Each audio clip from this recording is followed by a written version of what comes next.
For some reason, they are hell-bent on getting folks like Dean out of this country. There's only 50 or so of them. But the amount of energy that they're spending trying to get rid of these guys is really phenomenal, considering we let in 50,000 during the Vietnam era, and Canada-U.S. relations survived just fine. But now they're pulling out all the stops to try and get rid of the mere 50 people. Times have changed. How many again? 150? There's about 50 that are in the court system right now. And what a motion or the private members bill would have done was take them out of the refugee process, which is essentially tainted. They're not being treated fairly, and they shouldn't really have to be refugees. So they should just be, we wanted a special law or provision that would allow conscientious objectors to wars not sanctioned by the UN to be able to bypass the refugee system. So when Kenny says that like these guys are clogging the system, there's only 50 of them, you could have you could have enacted those motions. They wouldn't be clogging the system that they're not clogging. I was wondering, like, what is it, I guess the reason it's so illegal, or what's all this criminal thing that the issue at stake? I mean, if you're in the military, it's your job, right? So why is it so criminal or whatever to be resisting that or walking away from that? Why is it criminal? Are you asking why is it criminal to go AWOL? Yeah, why are you a criminal? The Uniform Code of Military Justice has a number of things that they lay out the punishments for, and one of them is not being at your appointed place of duty for whatever reason. You can technically be charged for being AWOL for being 5 minutes late to work. It happens. You just rub one guy the wrong way with the right amount of rank on his collar, and that's your ass. I'm not. Does that kind of answer your question, sort of, or? So it's like different rules. Like, I mean, if you have a regular job at McDonald's or something, and you leave your job, then there's no problem.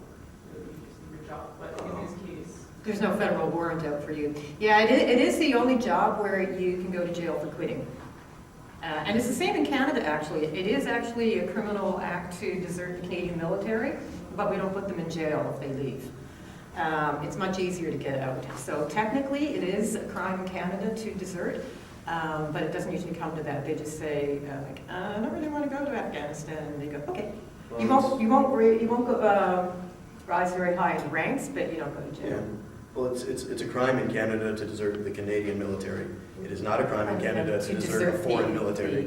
Exactly. It's a fine distinction, maybe, but there you have it. But yeah, it's the only. And the weird thing is, you go AWOL, they don't look for you. They called me once, I think, when I came up here, but they don't send people to look for you. They don't release the hounds or anything. They just wait for you to try to apply for a job or try to cross the border or try to get a passport, and then they have you. Yeah.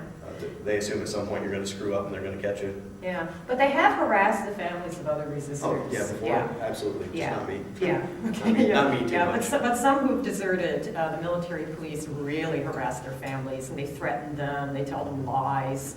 It can be pretty nasty, very stressful on the families. There was one guy, the Army actually called immigration up here and told them to arrest him for them. Yeah. Like, completely not allowed. Not but allowed. Still tried it. Like, we're not your Like, we're not your police. puppets, you know? Yeah. But they tried, yeah. It's terrible. But Jason Kenney's saying that U.S. Iraq War resistors are criminally inadmissible. It's because the charge of desertion actually is a criminal charge. But this is the reason why they're claiming refugee status, is because they don't want to have to go to prison in the U.S. for refusing to harm or kill civilians. Criminally inadmissible. Like I said, Kenny is being really creative. He's really crossed the line with Operation Volume 202. Amnesty International has spoken out against it because it is political interference. The Canadian Council on Refugees have spoken out against it and written against it because, again, like it's interfering. It's a minister meddling in the affairs of what's supposed to be an arm's length review process. Is there any legal challenge being mounted against that? Oh, no. Yeah, legally, I don't know. because it's not a law, it's, It's just an in-house notice. it's to an them. in-house It's not memo. really- Yeah, it's an operational bulletin, It's not really something that has a full effect of law or anything, it's just the fact that it's out there. yeah, And they're being expected to abide by it. That's kind of the problem. yeah, If it was an actual law, then yeah, probably. yeah. There'd be all sorts of storm over that, I'm sure. Our lawyers aren't happy about it. Yeah, God, no. yeah. But the big thing is it like smacks of political interference, but I'm not sure if it's against any law. Would it be able to go to like Human Rights Commission or something like that? 'Cause it- Human rights is provincial. I don't think we've got a federal human The rights. Human Rights Tribunal. Do we? The Human Rights Tribunal? Human Rights Tribunal? Yeah, I'm not sure what human rights organizations have said, but other than Amnesty and the Canadian Council on Refugees just shouting out political interference. We're raising the issue. But I'm not sure what can be done about it legally. So there are 50 cases, more or less, before the courts. Some while back, we heard that there were quite a few other people coming over the border just going underground. I wondered if either one of you has any, maybe you don't even want to say, but anyway, any sense of whether that's still happening and whether any numbers, Oh, there are people underground in Canada? coming Well, up. I'm sure there are. Yeah, Like, I don't know them, but some people have seen them and talked to a few. Our estimate has always been like around 200, 250 underground. We haven't been having very many resistors coming in the last year or so, ever since the passport law. Most Americans don't have passports. And if you're a U.S. soldier, you don't need one because you get flown on your period. they're all military planes, and just And get on the military plane. planes. So, do you have a passport? No, never needed one, it was just, the flights were chartered through Air Mobility Command by the Air Force, there were Air Force planes. Why would I- So it's difficult for them now to even come up and apply for refugee status without a passport. And to apply for one takes, say if you've got, papers you're deploying in 2 weeks. Wait till I get my passport. What do you need a passport for unless you're planning on skipping the country? So there has been quite a slowdown. So I would assume the same thing about people coming underground. You just can't get here without a passport. And now I think you can't apply for refugee status or citizenship when you're in the country or something like that? Yeah, citizenship has to be done from outside of the country, it can't be done in it. Right, that's what Andy Barry was alluding to. I'm not sure the reasoning for that. It was easy when he came, it's just to keep people out. During the Vietnam era, you could apply for immigration status at the border or within the country. It's like, I like this place. I woke up one morning, I've been visiting for a few days, and I think I want to become Canadian. I think I'll apply. You could do that then. Or you could, at the border, reason for visiting Canada. I think I'll immigrate. Okay, welcome to Canada. That all changed in 1976, the Immigration Act. They changed that law, so you can only apply to immigrate to Canada from outside the country.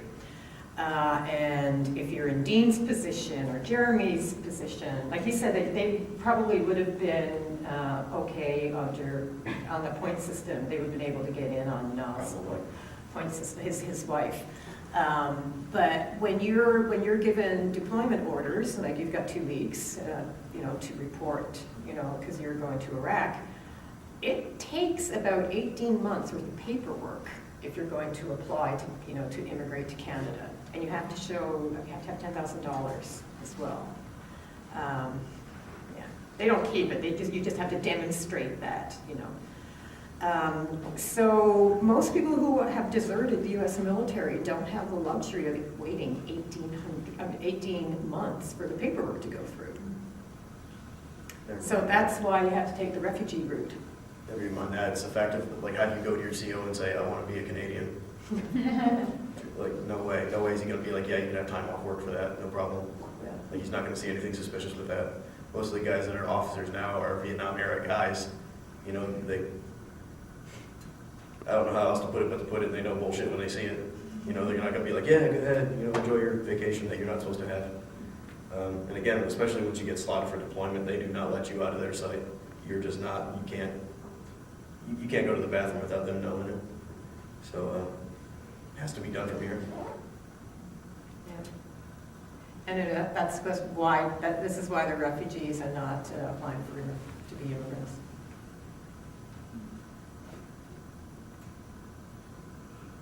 Any other questions or thoughts?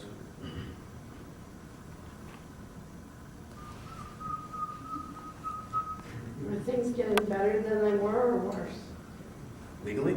Yeah.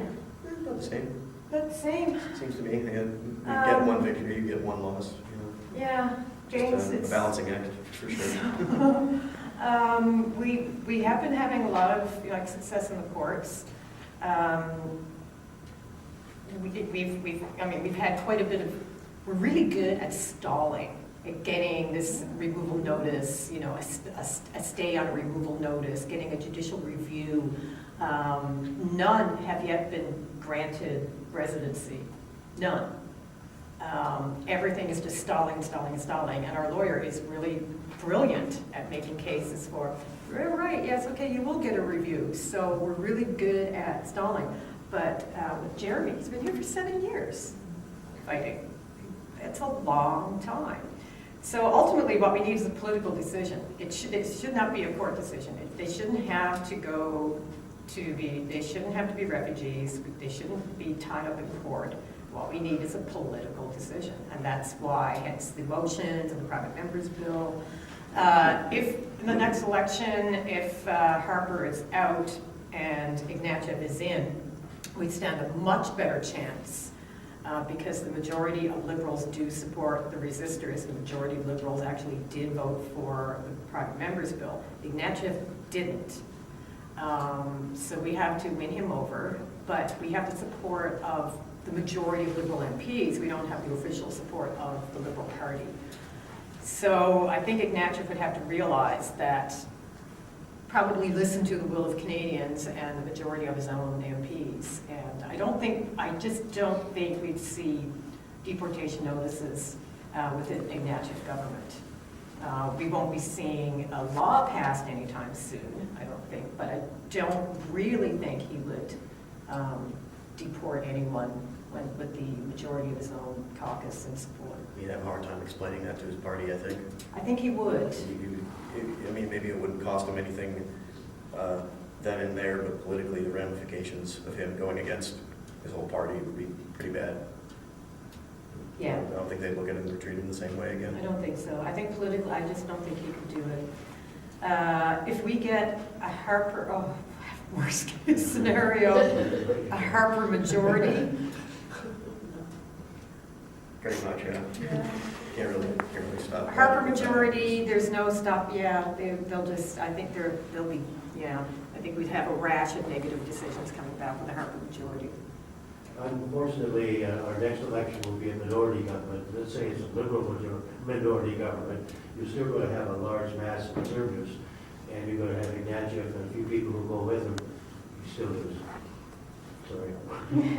Yeah, but I think even with a liberal minority, if it's an Ignatieff minority, I still think they would be fairly safe. Much safer than with another Harper minority. But another Harper minority, my theory is, if he only gets a minority next time, that's the end of Harper. He's going to have to look at it as failure to win a majority 3 times in a row. He's going to have to go. Jason Kenney would be one of the guys going for. He would. I think Jason Kenney is grooming himself to take over, and that's my biggest fear. Is Jason Kenney is prime. Let's not go there. Another Western crackpot in command. Oh my! He is just vile. He's just I don't have a word. I can't. Not publicly. What's the positions of the NDP bloc? And the other thing is maybe there'll be a liberal minority with more NDP. If it's a liberal minority with a coalition NDP, they're fine. They're safe. The NDP, 100% behind us. 100%. We have official party support. We have great friendships with a lot of the NDP MPs. The Bloc actually was the first party to support and us, say, yeah. to come out and say, yes, we support war resisters as a party. We were blocked Oh, before the NDP, actually. So we have solid support of the Bloc and the NDP, and the majority of Liberals. We just don't have them as a party, and we don't have Ignacio. He voted for the motions, and then not for the bill. He didn't vote against it, he just walked out. He just didn't show. Yeah. And that's why things like this are so important, like the person-to-person contacts between you and your MP.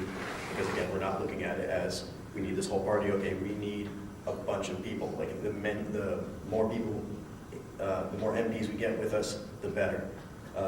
If they all happen to be in a particular party, that's fine. I think didn't we have a couple of conservatives that were like, yeah, we're with you on this? They all voted Or they not show according to party lines, but Okay. there were a couple that indicated that they were slightly less than evil.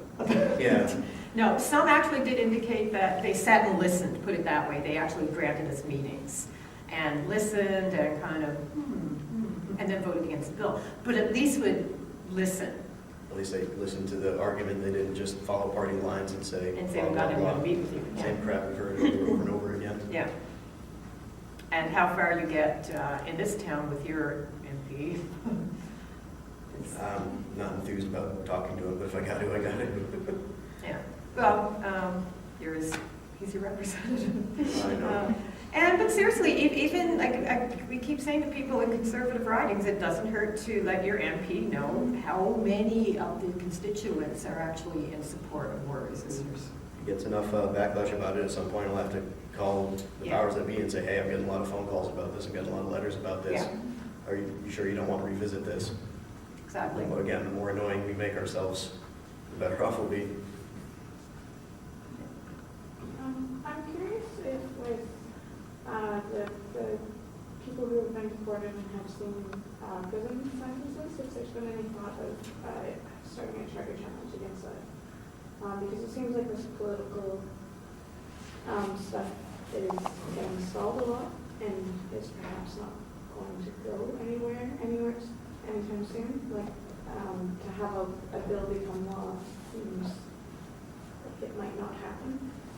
So if there's a charter challenge for the people who have seen jail time, because like that goes against the fundamental rights and freedoms of Canadians, if there's been any thought to that. Of the two who've been deported, if there was a jail time, if there's charter challenge, against the deportation.